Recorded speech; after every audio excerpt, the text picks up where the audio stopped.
let's move on. Let's talk about what these notes are telling us. So the main part of the note is the circle, whether it's open or closed, and this is referred to as the note head. And then you start seeing little legs being added to them. These are called stems. Stems can go up or down. There's a theory behind how this happens, whether they go up or down, but since we're not talking about notation here, you're just going to be reading the music that's already been presented to you. I'm not going to go into that. So you'll see that whether the note is open or closed, in other words, a white interior or black interior, it can have a stem on it. The one that doesn't have a stem is always open. Then, if we change it again, we have this little flag wrap back on the stem. You can see that flags can have one flag or two flags. You can get 3 or 4. You probably won't see 3 or 4, but these are flags. And then if 2 flags are the same, so example, 2 notes are together and they have both each have 1 flag, they can be joined together as a beam. Okay, and that makes it just easier to see the 2 notes are the same next to one another. Now what this tells us is the note durations, and this gets into how long notes last. Okay. Now I'm working here in 4/4 because 4/4 is a very, very common time signature, and these notes are derived from how it works in 4/4, but they will work in any time signature. But this is just sort of the master that they're derived from. So a whole note, which is the note there that doesn't have a stem, it takes up a whole measure. Then if we cut that whole note in half, just like you cut a pie into half, you get 2 halves of the pie, or 2 half notes. So a whole note cut in half equals 2 half notes. They both take up an entire measure. Only in one you play 1 note, and in the other you're playing 2. Now if you cut 1 half note in half, you get 2 quarters. Just like if you cut a piece of pie in half, you get 2 quarter pieces of pie. So in the right-hand measure there, I've taken both of the half notes and I've cut them each in half, so we have 4 total quarter notes. Now, everything still fills 1 measure. A whole note is the same amount of time as 2 half notes, is the same amount of time as 4 quarter notes. All right? And if we cut a quarter note in half, we get an 1/8 note. So just like cutting a quarter of a pie into half, you're going to get 2 1/8 pieces of pie. And I'm showing them here both with flags by themselves or beamed together. It's a single beam. And 8 1/8 notes equal a whole note, or 2 half notes, or 4 quarter notes. For the same amount of time, they fill up the measure. And then if you cut an 1/8 note in half, you get 2 16ths, and they have 2 flags, or double beams, which I've shown here. And again, 16 16th notes fill up an entire measure.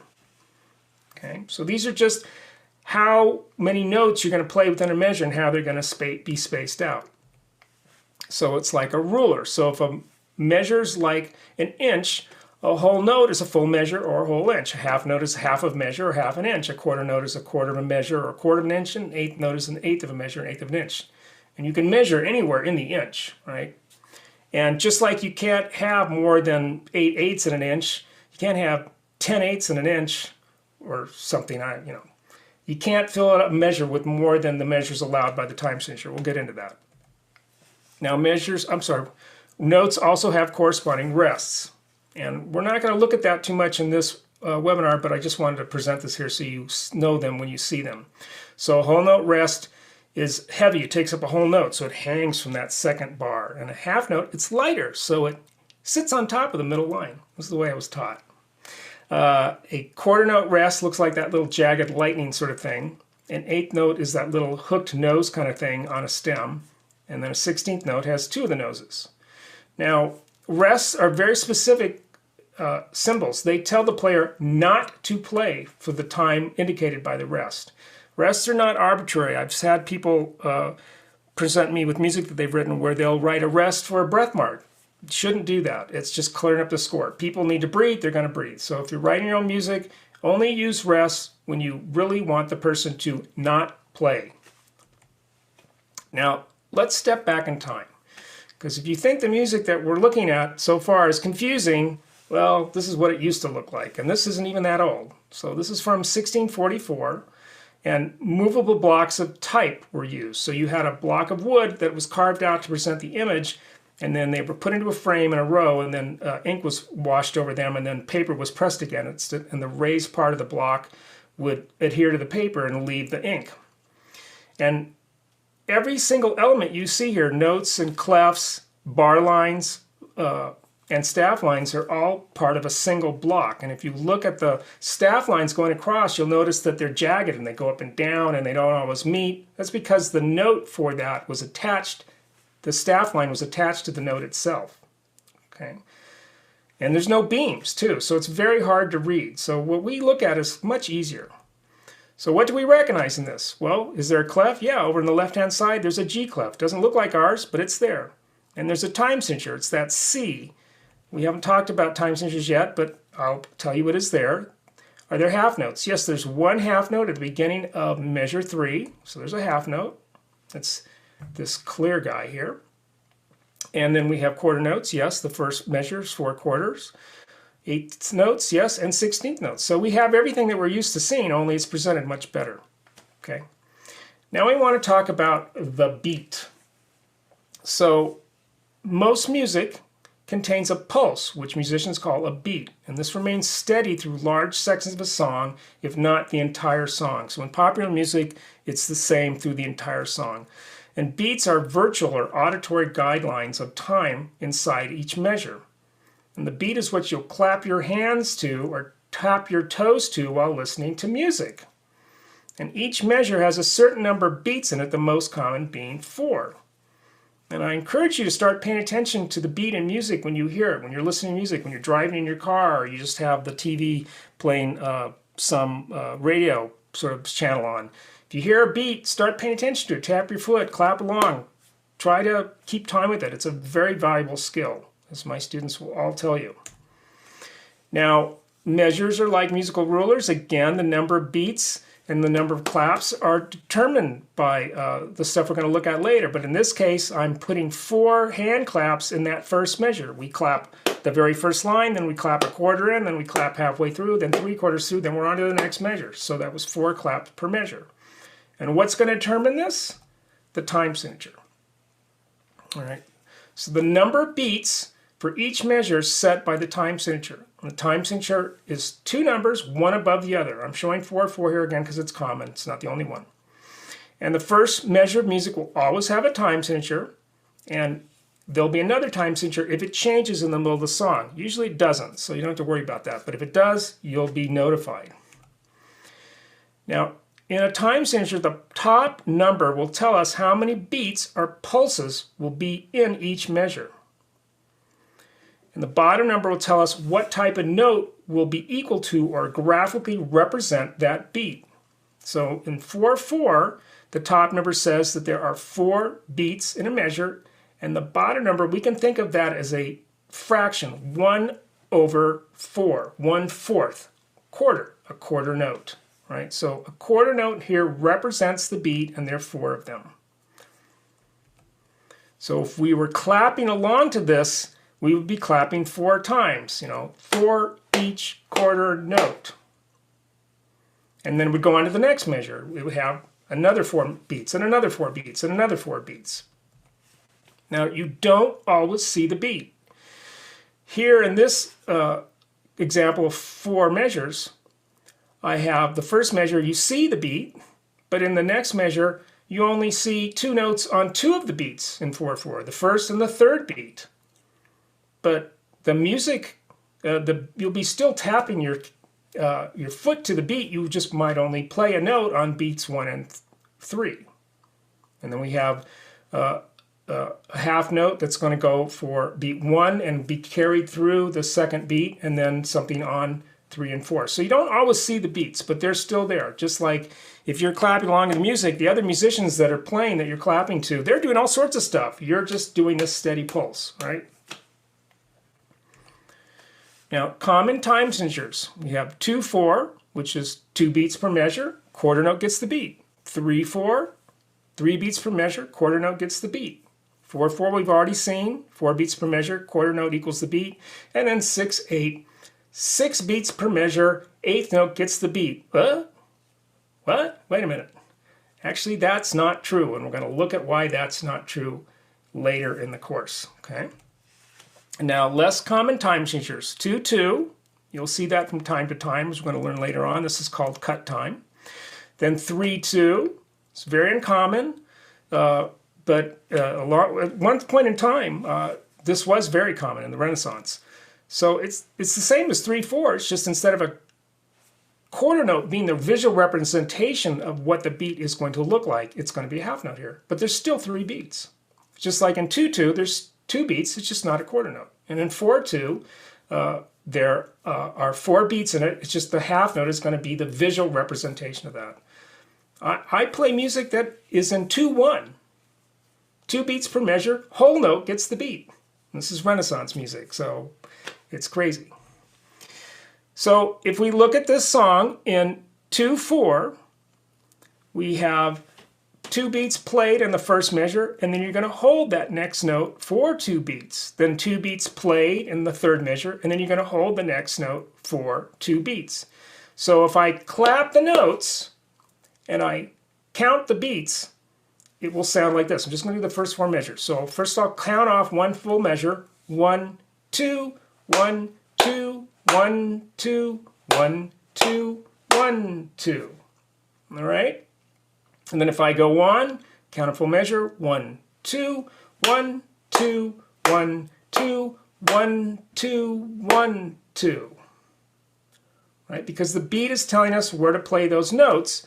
And in the half notes, a half note equals 2 quarter notes, which in this case is a full measure.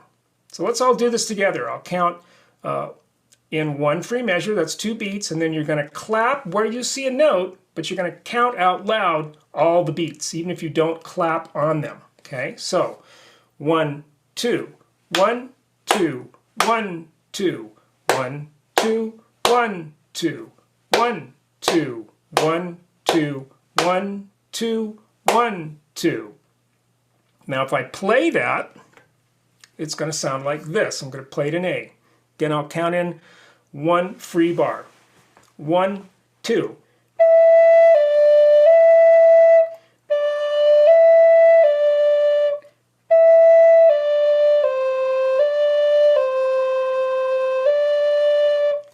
So if anybody has an A flute and they want to join me for this first line, I encourage you to do so. And you should know, I'm tapping my foot to the beat while I'm playing. I can't count out loud because I got a flute in my mouth. But I can tap my foot to the beat. Okay, so I will count in 1 free measure and then off we go in A. 1, 2.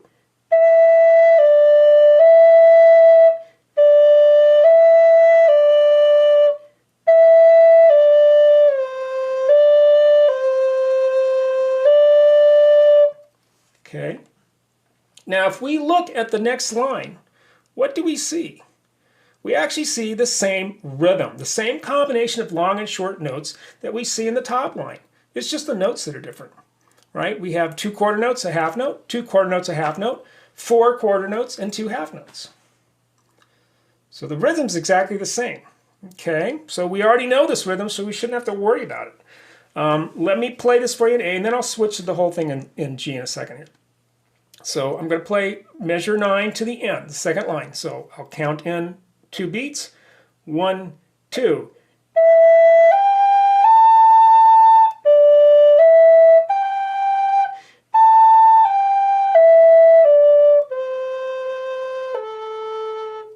If you have an A flute and you want to play along with me, let's play the bottom line together. So 1, 2.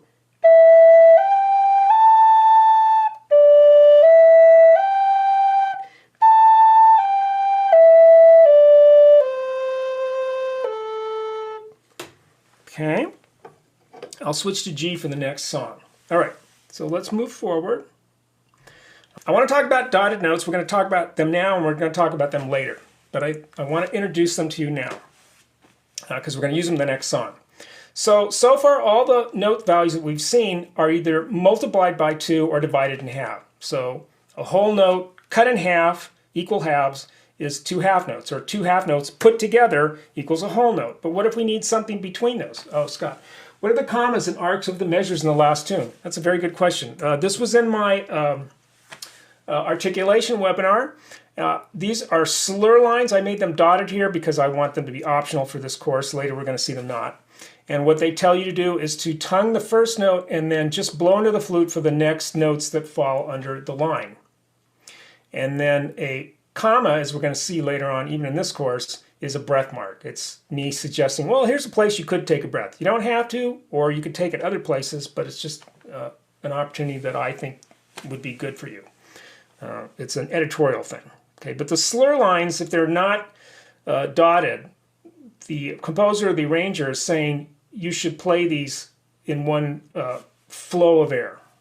And again, that's in my articulation webinar, which if you didn't attend that, you can get access to the video. It's on my website. All right, so let's go back to dotted notes. So we want a note now that lasts somewhere between a half note and a whole note. So what we'll do is we'll take a half note and we'll put a dot on it. And the dot represents half of the value of the note that it's attached to. So this is a half note. What's half of a half note? It's a quarter note. So a dotted half note equals a half note plus a quarter, or 3 quarters. Because if a half note is 2 quarters and a quarter note is a quarter, that's 3 total quarter notes, right?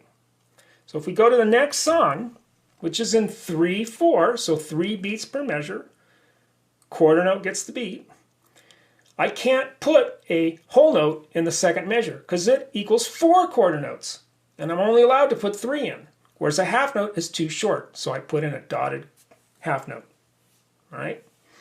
And if I clap this, I'm going to clap the first 4 measures, and I'm going to get a count in now of 3 counts. So 1, 2, 3, 1, 2, 3, 1, 2, 3, 1, 2, 3, 1, 2, 3. Right? I'm only clapping on that first beat because the music is saying that's where the note starts.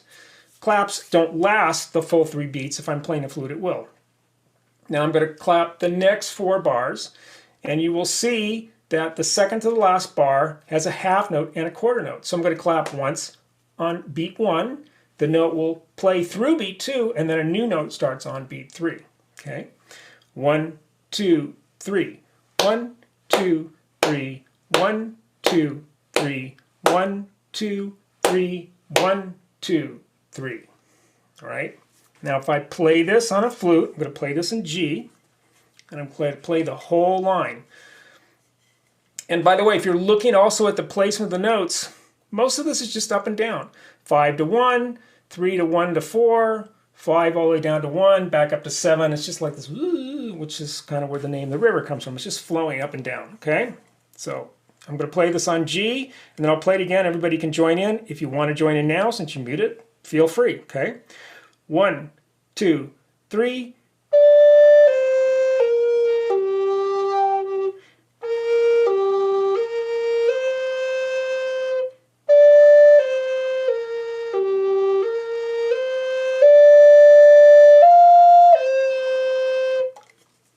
Okay, so let's all play that together if you have a G flute. 1, 2, 3.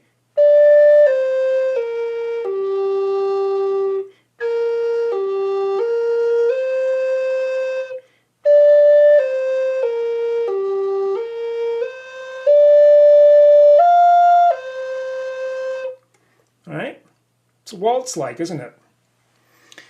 Now, if we look at the bottom line, and this was not intentional, I just see this now while I'm looking at this very quickly, it's the same rhythm, it's just different notes. 3 quarter notes, a dotted half. 3 quarter notes, a dotted half. 6 quarter notes, a half note, a quarter note, and then a dotted half note. I did not do that intentionally. That's interesting. However, repetition of rhythm can sometimes give unity to a song even if the notes change. All right. So let me just play this in G still. I'll play the bottom line, and you can play with me, and then I'll play it again, and we can all play together if you want to hear it first. So 1, 2, 3.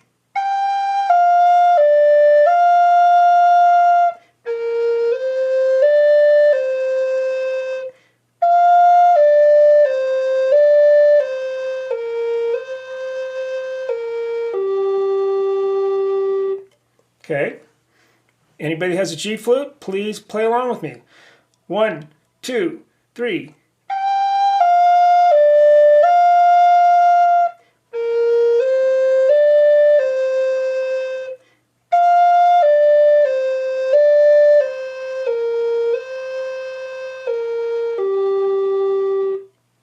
Do a little stair stepping there in the last 4 measures. A little fun there, okay? All right, keep going. Now we're in 4/4. So in the first measure, we see all the beats. They're all present. Then 2 half notes, that equals the same as the 4 quarter notes. Then a repetition of the first measure again. 4 quarter notes, and they're the same notes. And then a whole note. Then 4 quarters, 2 halves, 4 quarters, and a whole. So let's clap this together. I'll give you a count of 4 free beats. 1, 2, 3, 4. 1, 2, 3, 4. 1, 2, 3, 4. 1, 2, 3, 4. 1, 2, 3, 4. 1, 2, 3, 4. 1, 2, 3, 4. 1, 2, 3, 4. 1, 2, 3, 4. Okay. I'm going to play this in A. And if you have an A flute and you want to just go for it the first time, that's great. All right. 1, 2, 3, 4.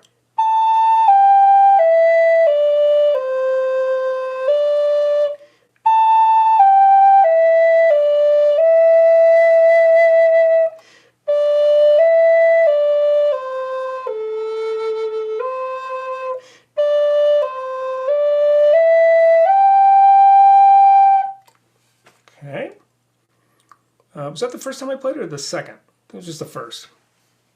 So if you have an A flute, play along. 1, 2, 3, 4.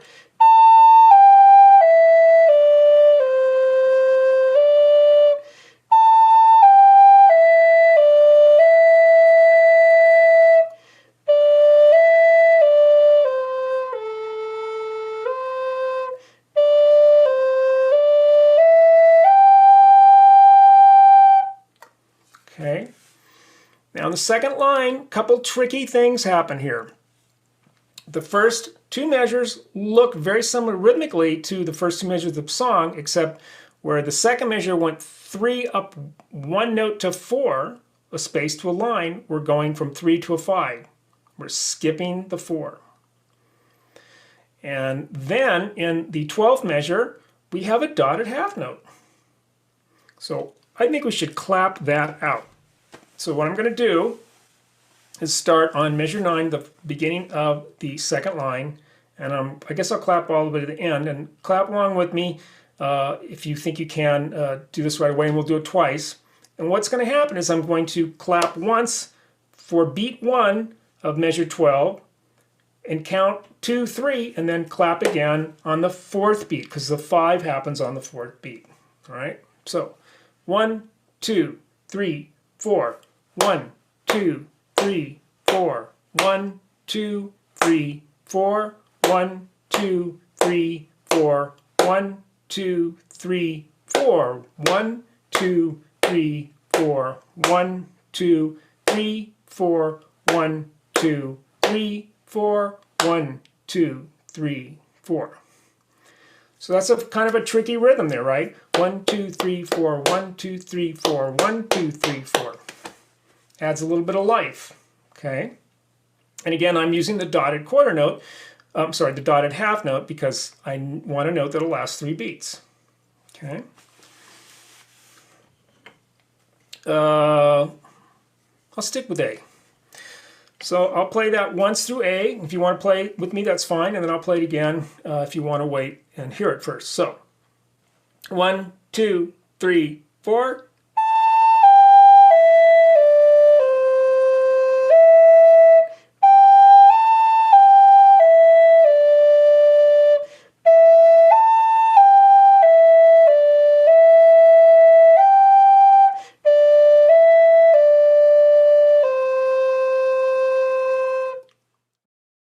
All right, so I'm going to give you 4 free counts, and I'm still playing in A. If you want to play along. 1, 2, 3, 4.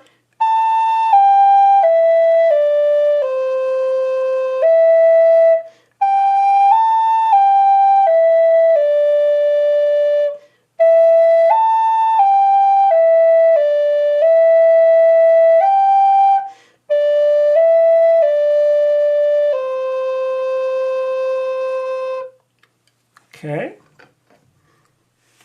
Hopefully this is, if you've never done this before, if you have very little experience, hopefully this is kind of helping you guide you through the process of how long notes last, where they're located, and what the fingerings mean, the note, and higher means higher notes, and lower means lower notes. Let's go on and look at some other things for time signatures. These are symbols that sometimes you'll see. So instead of seeing 4/4, sometimes you'll see the letter C. And that means common time. This was the time signature we saw in that piece of music we looked at from 1644. It had a C. If the C has a vertical slash through it, a line through it, that means cut time, or 2/2.